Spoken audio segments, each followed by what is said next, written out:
જય સિયારામ.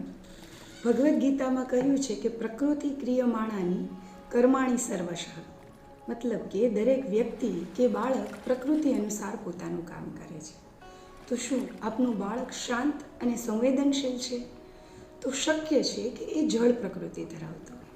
જેમ જળને જે આકારમાં ઢાળવામાં આવે એ આકાર તે ધારણ કરી લે છે. જુઓ, આ જળને જે પણ આકાર આપ્યો એ આકાર એણે ધારણ કરી લીધો.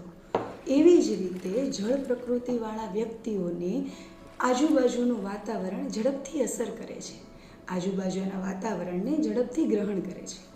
આવા બાળકો છે ઝડપથી ઝઘડો કરવામાં માનતા નથી, પરંતુ ઘણું બધું સહન કરે છે અથવા લોકોને ખુશ રાખવા માટે પોતાનું નુકસાન પણ કરે છે. ભગવદ્ ગીતામાં પણ કહ્યું છે કે સમુદ્રને ઘણી બધી નદીઓ મળે છે છતાં પણ સમુદ્ર અશાંત થતો નથી. એવી જ રીતે જળ પ્રકૃતિવાળા વ્યક્તિઓ પરિસ્થિતિ, લાગણીઓ, ઈચ્છાઓને પોતાનામાં સમાવી લે છે અને સાચી શાંતિ પ્રાપ્ત કરે છે. તો શું આપનું બાળક પણ આ ગુણો ધરાવે છે? તો મને નીચે કમેન્ટમાં ચોક્કસથી લખો. અસ્તુ.